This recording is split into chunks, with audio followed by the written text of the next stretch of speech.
अब इन सब का बुलावा हुआ, एक लड़के का भी बुलावा हुआ, उसका नाम था विनोद कुमार। क्या था उसका नाम? जोर से बताओ ना, क्या था उसका नाम? हाँ, कैथलिक स्कूल में पढ़े बचपन से, तो थोड़े प्रभु के बारे में, ईसाइयों के बारे में जानकारी हो गई। अच्छा, ये लोग ईसाई होते हैं ऐसे ही, अच्छा ये लोग चर्च जाते हैं, गाना गाते हैं, बाइबल पढ़ते हैं, कैरोल सिंगिंग होता है, क्रिसमस मनाते हैं, ईस्टर मनाते हैं, गुड फ्राइडे आता है, कैटेकिज्म पढ़ते हैं, धर्म शिक्षा लेते हैं। ऐसे करते करते सीखते गए सारी कुछ चीज़ें। फिर प्रभु ने पकड़ लिया एक दिन, फिर प्रभु ने एक दिन पकड़ लिया तो छुड़ा के भाग गए। प्रभु ने पकड़ लिया तो छुड़ा के भाग गए। फिर रिट्रीट वगैरह में भाग लेने के लिए बैठा दिया। हमारे एल्डर लोगों ने, बड़े लोगों ने, नहीं नहीं तुम रिट्रीट अटेंड करो, तुम वचन सुनो, तुम्हारा दिल दिमाग ठीक होगा, तुम बहुत बदमाशी करते हो, बैठो इधर। अभी कोई फादर भाषण दे रहे थे, वो क्या भाषा बोलते थे मेरे को समझ में नहीं आया, मुझे सबसे आगे बैठा दिया। अब मैं फादर को देख रहा हूँ ऐसे स्टेज में ऊंचे, फादर कुछ तो बोल रहे, मेरे को समझ में ही नहीं आ रहा क्या बोल रहे। मैं आगे बैठा हूँ बहुत देर तक, मेरे को कुछ भी समझ नहीं आ रहा क्या बोल रहे। रिट्रीट खत्म हो गया, मैं भी अपने घर चला गया, मेरे को कुछ समझ नहीं आया। लेकिन ईश्वर का वचन काम करता है आपके दिल में, अंदर, आपकी आत्मा में। आपका दिमाग कहीं और रहता है, आपका ध्यान कहीं और रहता है, लेकिन आपकी आत्मा वचन की प्यासी है। हमारी आत्मा प्रभु के स्पर्श की, प्रभु के वचन की, प्रभु की वाणी की प्यासी है। वो अंदर जाता है वचन। हमको कैसा भी लगे शरीर में, हमारा ध्यान कहीं है, हम सो जाएं, हमको कुछ भी समझ में आए नहीं आए, लेकिन धीरे धीरे कुछ परिवर्तन आने लग गया अपने आप। तो इस प्रकार हम भी मसीह में आने लग गए, चर्च आना शुरू कर दिया, रेगुलर मिस्सा जाने लग गया। यार दोस्त कैथलिक थे, ईसाई थे, स्कूल में बचपन से कैटेकिज्म पढ़ लिया, समझ में आने लग गए, हम भी चर्च जाने लग गए सबके साथ। ऐसे सिलसिला चलता रहा कई साल तक। ये सिलसिला चलता रहा कई साल तक। सबको लगने लगा चे तो अपने ही है, हम भी आगे खड़े होकर पाठ पढ़ रहे हैं, मिस्सा में पाठ पढ़ रहे हैं, कैरोल सिंगिंग में जा रहे हैं, सारे त्यौहार मना रहे हैं जो करते हैं ईसाई भाई, हम भी वही कर रहे हैं। इसी सब चक्कर में मेरे को एक बड़ी गंदी आदत लग गई। हमने क्या शुरू कर दिया, सारी फिक्र को धुएं में उड़ाना शुरू कर दिया। गाना है ना, हर फिक्र को धुएं में उड़ाता चला गया। पता नहीं क्या हो गया मुझे, मैंने बहुत सारी सिगरेट पीना शुरू कर दिया यारी दोस्ती में। ऐसे बड़ी गंदी आदत लग गई, वो छूटी नहीं रही। अब इधर प्रभु तो काम कर रहा है, आगे बढ़ते जा रहे हैं विश्वास में, वचन में सीख रहे हैं, लेकिन ये बड़ी गंदी आदत लग गई, छूटी नहीं रही। तो बड़ा चक्कर में पड़ गए, कैसे करें। हार के तबीयत खराब हो गई, मैं हार गया। मैंने बहुत कोशिश करी, अभी मैं याद करता हूँ तो मुझे बड़ा दुख लगता है। मैंने इतना सारा स्वास्थ्य, इतना समय, इतना पैसा बर्बाद कर दिया इसके पीछे। एक दिन में 3 पैकेट सिगरेट पीता था, 3 डिब्बी सिगरेट पीता था। ज़्यादा सिगरेट स्मोकिंग करने से चेस्ट में इन्फेक्शन हो गया, बुखार हो गया बहुत ज़्यादा। फिर अस्पताल गए, देखा डॉक्टर ने क्या किया, सिगरेट पीते हो? मैंने नहीं पीता। एक्सरे करो, एक्सरे कराया तो उसमें तो कुछ तो दिखता है ना, रिपोर्ट में तो कुछ तो आता है। फिर मुझे डांटने लग गया और मेरे को बड़ी शर्म आ रही। ये दवाई खाओ, बड़ा सा पर्चा दवाई दे दिया, दवाई खाया, थोड़े दिन में ठीक हो गए, लेकिन अब आदत तो छूट ही नहीं रही। मैंने बहुत प्रार्थना करी, बहुत प्रार्थना करी, बहुत कोशिश करी। 30 से मैं 1 पे आ गया, 30 से 1 पे आ गया। तो रोज रात को सोने से पहले 1 सिगरेट पीनी है। तो इस बात की भी खुशी थी कि कंट्रोल तो हो रहा है, कंट्रोल तो हो रहा है। 30 से 1 पे आ गया। हम लोग क्या बोलते हैं हमारे घर परिवार में, रिश्तेदार में, हमारे छोटे बड़े लोग, आपने सुना होगा, ना ना ये नहीं पीते, छोड़ दी इन्होंने, अब तो ये तो कभी कभी पीते हैं, शादी ब्याह में, त्योहारों पे, बस कभी कभी, क्रिसमस ईस्टर पे थोड़ा थोड़ी ले लेते हैं, हल्का हल्का लगा लेते हैं। हाँ या ना? अरे मुंह खोल के बोलो, मुस्कुरा के नहीं। यस और नो? क्या ये छोड़ना हुआ या नहीं हुआ? नहीं हुआ। नहीं हुआ। हम लोग बड़े गर्व से कहते हैं अब तो छोड़ दी, अब नहीं पीते, एक से क्या होता, कुछ नहीं होता। या कुछ लोग बड़े घमंड से चौड़े होके कहते हैं अपन किसी चीज की लत नहीं लगाते, आदि नहीं है अपन, तो कभी कभी कर लेते हैं ऐसा। और कुछ लोग बहुत खुशी में कहते हैं अपने पैसों से नहीं करता भाई, फ्री की चाहिए हमें तो, जितनी मर्जी पिला दो। दूसरों को पैसे से करते हैं अपन, अपने पैसा नहीं खर्च करते। कुछ लोगों ने ऐसा सिद्धांत बना रखा है, नियम, फ्री की मिलेगी तो लेंगे, अपने जेब से नहीं लगाएंगे। तो क्या ये छूटा कि नहीं छूटा? नहीं छूटा। नहीं छूटा। मैंने भी बड़ा प्रयास किया, सिगरेट छूटी नहीं मेरे से। 30 से 1 हो गई।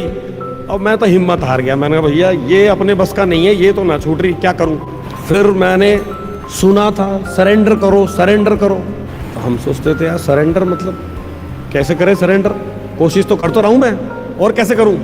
अब जिनको बुलावा मिला ना प्रभु का, वो सब प्रभु के पास आए और उन सब ने समर्पण कर दिया प्रभु के चरणों में। भाई बता क्या करें, तू बोल, तू बता हम कहाँ जाएं, क्या करें। तो प्रभु ने क्या बोला, मैं जो बताऊंगा वो करो, जो मैं बताऊंगा वैसा ही करो, वहीं जाओ बताओ। मैंने भी कहा ठीक है भाई, अब ये मेरे से तो छूट रही थी, मैंने बहुत प्रयास कर लिया, मैंने भी सरेंडर कर दिया। अब कुछ बैड हैबिट का सरेंडर कैसे किया जाता है, मैं कुछ पॉइंट बोल रहा हूँ समर्पण के बारे में। हम बात कर रहे हैं एनकाउंटर विद द लॉर्ड, हमारा विषय यही है, ठीक है। प्रभु से आमना सामना मुलाकात। अब प्रभु से जिसकी मुलाकात होती है तो वो सरेंडर करता है, प्रभु को समर्पण कर देता है। अब मेरी तो गंदी आदत सिगरेट पीने की, मेरे स्वयं के सामर्थ्य शक्ति से तो हो ही नहीं रहा वो। अगर मैं एक भी पीता हूं तो भी तो नुकसान कर रहा हूं मैं। किसका नुकसान कर रहा हूं, किसका नुकसान कर रहा हूं। आप ठीक से नहीं जवाब दे रहे। किसका नुकसान कर रहा हूं मैं, पवित्र आत्मा के मंदिर का। विश्वासी हो मार्टिन नगर के, किसका नुकसान कर रहा हूं। Our body is a temple of God, हमारा शरीर ईश्वर का मंदिर है, पवित्र आत्मा उसमें निवास करता है। अगर हम एक भी बैड हैबिट के शिकार हैं, नशे का पदार्थ लेते हैं, तो हम ईश्वर का मंदिर नष्ट कर रहे हैं, नुकसान पहुंचा रहे हैं। खुद का तो हमारा कुछ है ही नहीं, सब प्रभु ने ही दिया है। धूल मिट्टी के हम लोग, और घमंड कितना है। मनुष्य धूल मिट्टी का है और घमंड कितना है। हे प्रभु यीशु, जब आप ना बह जाते हैं भावनाओं में, पता नहीं कहां चले जाते हो। चलो दोबारा करेंगे। हे प्रभु यीशु, मेरे जीवन को बदल दो। हे प्रभु यीशु, मेरे जीवन को बदल दो। मैंने बोला ना बीच बीच में अटेंडेंस लेते रहेंगे। आपका प्रेजेंस ऑफ माइंड जरूरी है। प्रभु के साथ बने रहिए, प्रभु के साथ बने रहिए, उसकी वाणी सुनते रहिए। हालेलुया। तो मैंने भी बड़ा प्रयास किया, नहीं छूटी। मैंने भी समर्पण का निश्चय कर लिया। अब कैसे करेंगे समर्पण बैड हैबिट छोड़ने के लिए। सबसे पहले तो मैंने कहा भाई अगर मेरी जेब में पैसे होंगे तो मैं तो सिगरेट पी लूंगा, मुझे कोई नहीं रोक सकता। तो मैंने क्या किया, सारे पैसे खर्च कर दिए। और मैंने एक, मेरा दोस्त है फादर दिल्ली में एक दिल्ली डायसिस का धर्म प्रांत का एक रिट्रीट सेंटर है, जीवन ज्योति आश्रम। उधर 24 घंटे आराधना होती है। तो वहाँ का डायरेक्टर मेरा दोस्त था फादर। मैंने कहा फादर मैं आ रहा हूँ, थोड़ा प्रार्थना में बैठना चाहता हूँ। फादर बोला आ जाओ, मोस्ट वेलकम। अच्छा है, हमें लोग चाहिए प्रार्थना के लिए, आ जाओ।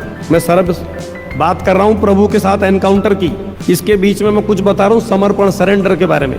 तो पहले निर्णय करना है, प्रभु के पास आना है, ठीक। मैंने कर लिया निर्णय।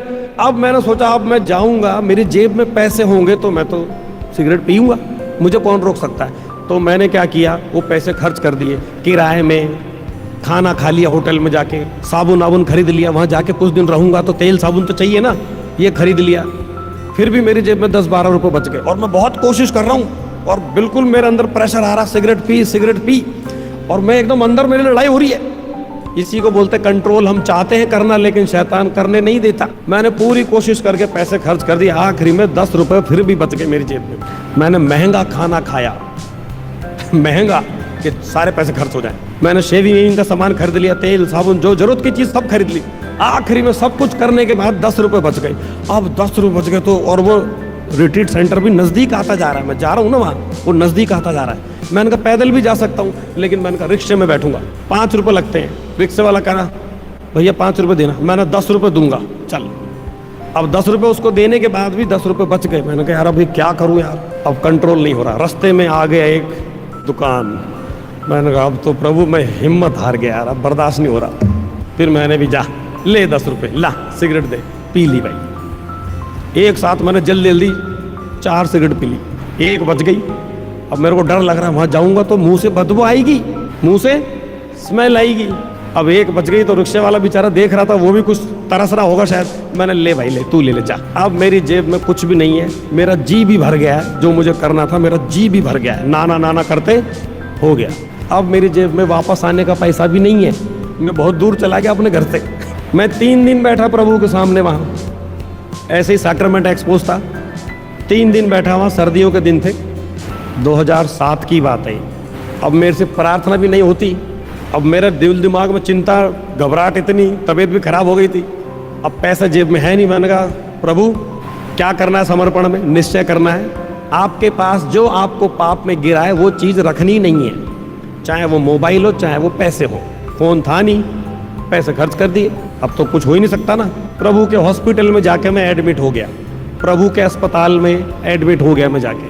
मतलब प्रभु अब मैं 3 दिन आपके साथ रहूंगा, अब मैं 3 दिन आपके साथ रहूंगा। मैं आगे आपके हॉस्पिटल में एडमिट हो गया, अभी तुमको जो करना है कर लो, बाद में मेरे से ये नहीं कहना कि मैंने तुझे बुलाया तू आया नहीं। समझ में आ रही है? मैं प्रभु को बोल रहा हूं, ये बाद में नहीं कहना कि मैंने तुझे बुलाया, मैं तुझे पुकार रहा हूं। भैया मैं आ तो गया, आ गया, मैं जैसा भी हूं मैं आ गया, मैं जो कोशिश कर सकता हूं मैंने कोशिश कर ली।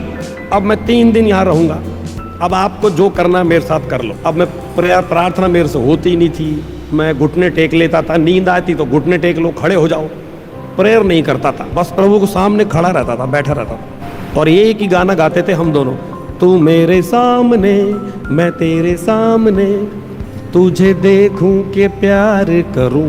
प्रभु तो हमें प्यार करता है ना, निरंतर हमें देख रहा है। भाई यही गाना गाते रहते थे प्रभु और मैं दोनों बैठे, प्रेयर नहीं करता मैं, वो मुझे देख रहा प्रभु, मैं उसे देख रहा हूँ। नींद आए तो खड़े हो जाओ, घुटने टेक लो। 3 दिन तक ऐसा सिलसिला चलता रहा। फिर मैंने फादर को बोला, फादर मैं आज चला जाऊँगा लेकिन आपसे थोड़ा बात करना है। तो फादर ठीक है शाम को करेंगे बात। तो शाम को डिनर के बाद फादर आए चापल में, कोई नहीं था, फादर और मैं। अब मेरे दिमाग में पता नहीं क्या क्या चल रहा था, बहुत कुछ चल रहा था, चिंता गुस्सा सब कुछ। मैंने बोला फादर मुझे बात करनी है आपसे। फादर आ गए, सारी कहानी बता दी मैंने उसको, जो भी मेरे मन में था सब बोल दिया मैंने। और फादर सुनता रहा। मैं कम से कम 3 घंटा बोला, 3 घंटा तक मैं बात करता रहा। साक्रमेंट एक्सपोज है, इधर फादर बैठा है, मैं उधर बैठा हूँ सामने, और मैं खूब बात कर रहा हूँ। फादर सुने जा रहे हैं, हाँ हाँ हाँ। सब सुनने के बाद फादर बोलते हैं, अच्छा चलो मैं तेरे लिए प्रार्थना करता हूँ। तो छोटी सी प्रेयर कर दी फादर ने कुछ, ठीक है चलो कल कब जाओगे? मैंने लंच के बाद चला जाऊँगा, ठीक है। अब फादर चले गए, अगला दिन आ गया, सुबह मैं फिर बैठा हूँ साक्रमेंट के सामने। दोपहर को लंच के बाद में जाऊँगा, तब मेरे को अब कान में आवाज़ सुनाई दे रही है कि भैया अब समय हो गया है।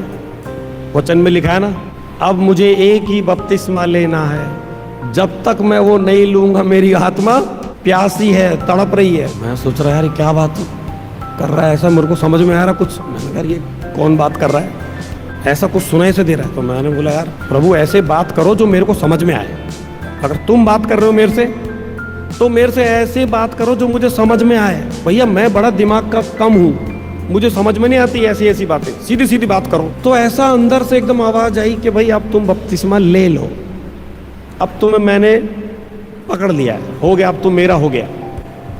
बस मैं बाहर निकला वहाँ से, 2007 का दिन है वो, 17-18 साल हो गए ना। तो मैंने तब से छोड़ दी सिगरेट, प्रभु ने छोड़ा दी। बाहर निकला मैं, मेरे को धुएं की सिगरेट, बीड़ी सिगरेट की स्मेल से ही सिर में दर्द होने लगता है, दूर से ही वो मेरे नाक में लगती जोर से।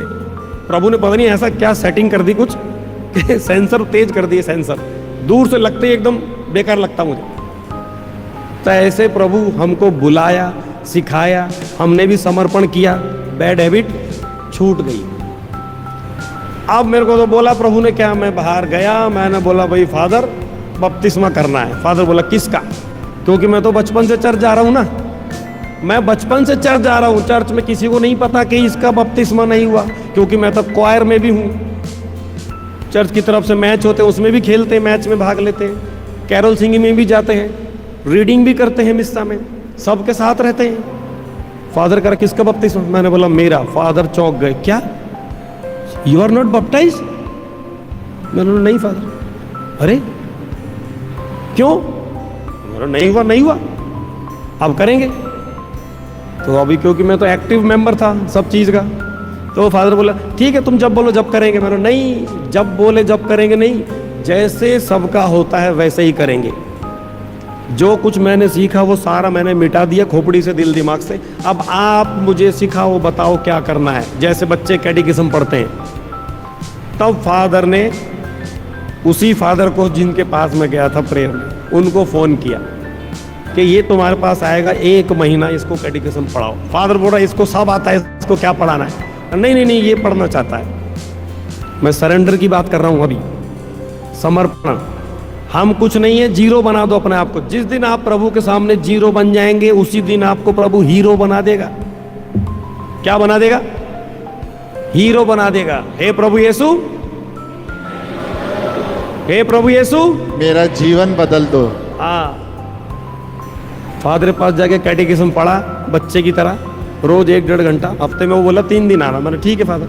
1-1.5 महीना हुआ, जाता था, काम भी करता था, जो पढ़ाते थे सीख लेता था, जो मुझे पता था सब भूल गया मैं, जो फादर ने बताया सब ले लिया। 2007 1 जुलाई को दिल्ली आर्च डायसिस के आर्च बिशप विंसेंट एम कौंसा साहब के द्वारा मुझे बपतिस्मा दिया गया। बपतिस्मा, परम प्रसाद, दृढ़ीकरण सब कुछ एक साथ हो गया। Praise the Lord. तो कितने साल का हो गया मैं आज? भाई जीवन बदल गया ना। मैं बार बार बोल रहा हूं हे प्रभु यीशु, तब मेरा जीवन बदल गया। कितने साल का हो गया मैं? तो मेरे से आप विश्वास में, उम्र में, हर चीज में आप ज्यादा हो, आप आगे हो। मैं तो बच्चा ही हूं, लेकिन प्रभु ने क्या बोला यिर्मयाह को और मूसा को?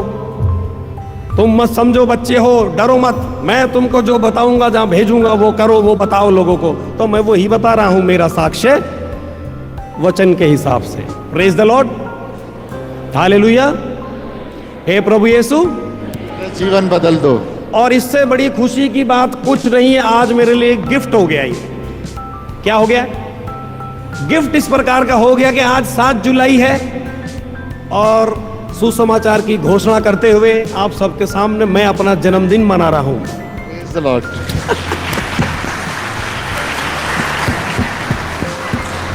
इससे बड़ी खुशी की बात कुछ नहीं है। गिफ्ट हो गए। राम भैया मुझे लेके आ गया। चल, मैं तो सेमिनरी में रिट्रीट देने आया था, कामटी सेमिनरी में ब्रदरों को। कल मैं जा रहा हूँ ट्रेन है। भैया बोला आज 90 बजे चल मेरे साथ, चल एक क्लास यहाँ भी दे दे। हम तो कहीं और जा रहे थे अपने दोस्तों में मिलने के लिए, भैया मुझे यहाँ लिया। तो प्रभु का बुलावा है, प्रभु के काम निराले हैं। प्रभु किसी भी रूप में किसी को कहीं पे भी इस्तेमाल कर सकता है, क्योंकि बुलाया सबको है। जिसको बुलाता है वो व्यक्ति आओ, समर्पण करो, ठीक हो जाओ और जाके प्रभु की सेवा करो। Hallelujah, praise the Lord. हे प्रभु यीशु, हे प्रभु यीशु, मेरा जीवन बदल दो। Praise the Lord. Praise the Lord. God bless you.